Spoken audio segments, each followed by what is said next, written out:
Okay, let's really quickly recap this movie. So, this movie starts with Furiosa. She's a little girl and she's in the green place. And she's picking some fruit, and some of these, it's kind of like bad guy explorers come in, and they kidnap her. Her mom runs after them, and immediately her mom is basically like, okay, I gotta kill all these people, not just to get my daughter back, but to make sure that they don't get back to their camp, and tell them where the green place is. Because the green place, we need the green place to ourselves, of course.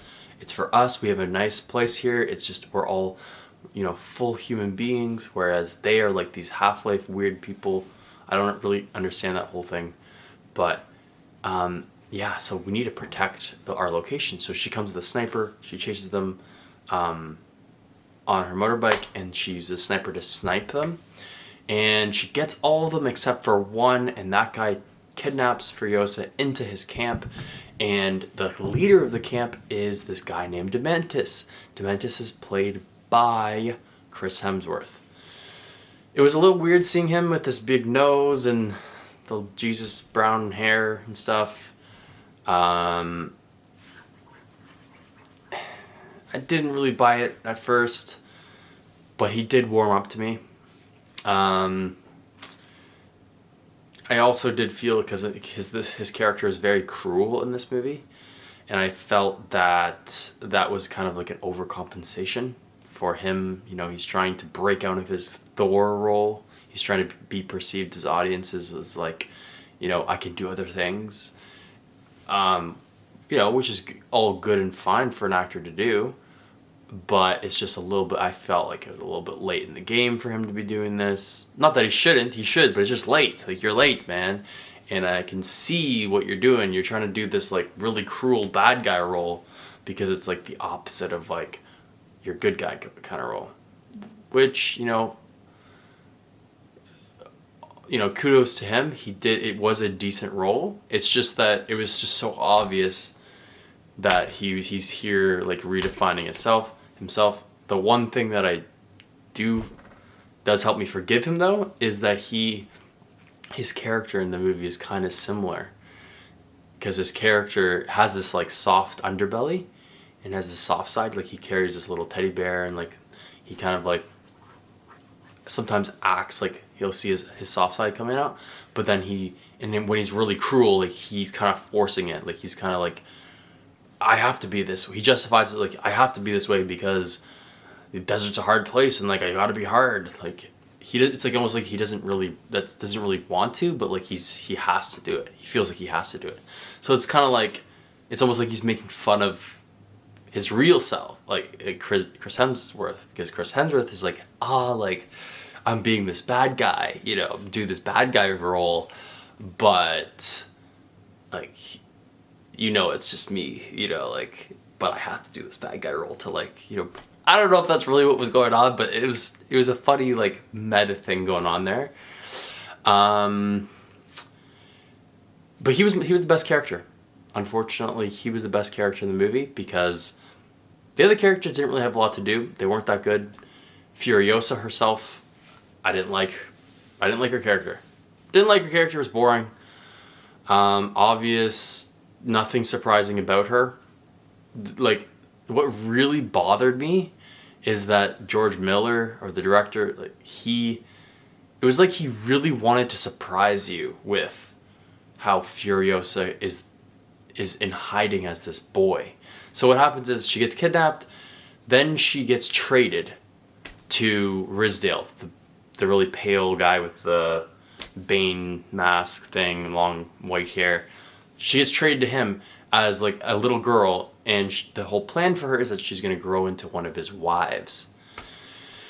And she escapes, and she's nowhere to go, so she becomes a worker. And she has to disguise herself, otherwise she'll get thrown back into like the wives' vault. So she disguises herself as a boy, which makes sense. So she's working as a boy, and what she does is she shaves her head. As a little girl, she shaves her head. and that kind of works, and she's seen as a boy and she works, da da da da, and that's all fine and good. But the thing is, we see the progression. We see her get a little bit older. Not quite Anna Taylor-Joy yet. We see her get a little bit older, and already I'm like, she doesn't look like she's not convincing as a boy at all. Like, how are these other guys who live with her and work with her like basically 24/7? Like, they don't show any break, any life, or like a time where you get a break. You're always with these guys. You're saying that this girl is with them 24/7, and none of them are like, hey, you're a girl. No, they call her, oh boy, and it's supposed to be like this, like, you almost feel like you're supposed to have this inside joke with the director and with Furiosa's character, like, oh, I know she's a girl and they don't. But no. Actually, what's going on is, like, I'm like, how, like, of course they know she's a fucking girl. Like, there's no way they actually believe that she's a boy. Like, this is so dumb. I don't believe this for a second. That was what was happening, and it just gets worse and worse throughout the movie, because then she is Anya Taylor-Joy's movie. I mean, she's old enough so that it is Anya Taylor-Joy. And guess what? They still don't catch on that it's a girl, and she's clearly a girl. The way she walks, the way her lips, her eyes, like, if you know Anya Taylor-Joy's eyes, like, it's a girl. Obviously, it's a girl. Like, oh, it was so annoying, because they'd be like, you're a shy boy. You're a shy boy. And it's like, and it felt like we're supposed to laugh at this. It's supposed to be funny. They spent so much energy on those, like, oh, you're a boy. It was just like, wow. Anyway, so she's such a good worker that she gets recruited onto the war rig. And the war rig gets attacked, as the war rig does. Gets attacked, and every single worker on the war rig gets killed except for Furiosa and this, like, Australian actor guy. And there's this moment in the battle where Furiosa, like, she has this cap on that hides her girl identity, and she has this dirty face, so she looks like a boy, I guess. And so she's killing guys here left and right, and she's doing all this action, she's saving the rig, and she's making everything work, and then boom, her cap gets knocked off. And then the Australian guy who knows her as a boy, he sees, oh, she's got this long flowing hair mid-battle, and he's like, and they just look at each other, and she's like, and they just look at each other like, oh, you know I'm a girl, and I did all this cool action crazy stuff.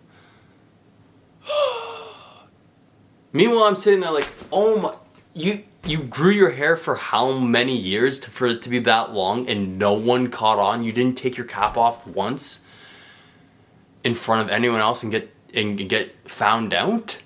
Like, and it's such a big deal that you're a girl. It was just so annoying.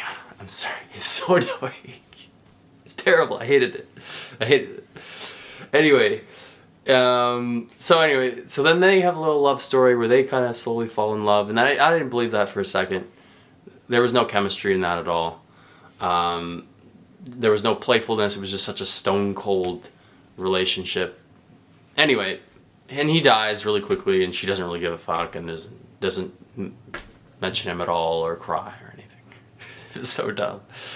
And anyway, what was more interesting to me in this movie, which they didn't really get into, was the battle between Dementis and Rizdale, like the pale white guy. That rivalry was so much more interesting to me than the rivalry between Furiosa and Dementis. Like, Dementis ends up raising her while she's like a little girl, and that before he trades her off. And like, they could have had a cool dynamic where she actually like embraces him as a father or something. But no, she just hates him, and that's all. It's just a very one-dimensional thing where she hates him, which, I mean, I get it. Sure, but it could have been more interesting, is that's my point. Like, yeah, he kills your mom. Like, obviously, you're gonna hate him and want revenge and vow in your heart that you're gonna kill him one day. But that doesn't mean you're stone cold if he's your guardian the entire time. You're a human being. Generally, a human being will develop coping strategies to get along in life and survive. You know, where she'll actually interact with him. Maybe they will develop some kind of a relationship, and maybe he does feel sorry, but they could have been more interesting. That's my point. But it's just super one-dimensional. She hates him. She vows revenge. She spends the whole movie trying to get revenge and thinking about revenge. And at the end of the movie, she gets him alone. She has this big speech, and she says, she goes, "You took my childhood. You took my mother. I want them back. I want them back."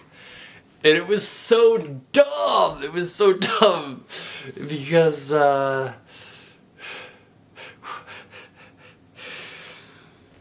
because if you lose your mom and someone kills your mom, the way I see it is, if that happens, there's a whole period of grief where you go through denial and everything else, and then you go through acceptance, and you accept it. And it's not that you move past it, but you move on in a way. And you don't go, "I want them back."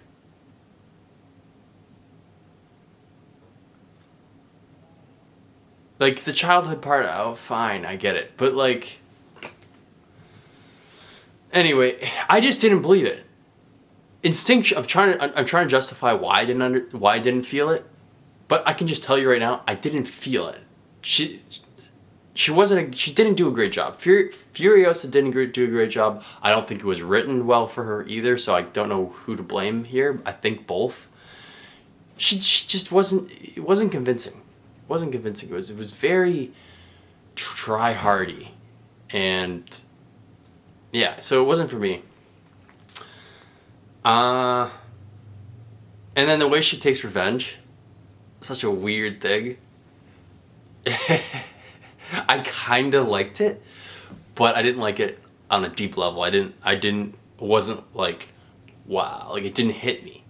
It was just kind of intellectually gratifying. Like, what she does, she doesn't just shoot him. She doesn't just, torture him. What she does is she basically plants him in the ground, and then plants a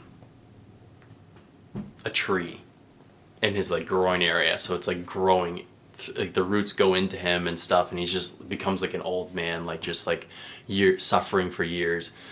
Which, if you really think about it, it's not believable either, because when it was growing, like, why didn't he just get up and push it away? Like, I don't know, whatever. It wasn't good. It wasn't good. And this movie doesn't have to exist. Mad Max Fury Road, it was much more interesting to see Furiosa. She's missing an arm. She has her hair, is cut. We don't need to know why. It's much more interesting to have that mystery going on. We're like, yeah, when, like, this character, like, what happened? Like, you didn't have to actually go back and show us every single event in her life. It was much more interesting as a mystery. But he had to go back and show us all these things and explain every little detail. Anyway, I was very disappointed in the movie. Even the music wasn't very good. But those are my thoughts. Thanks for watching. See you next time.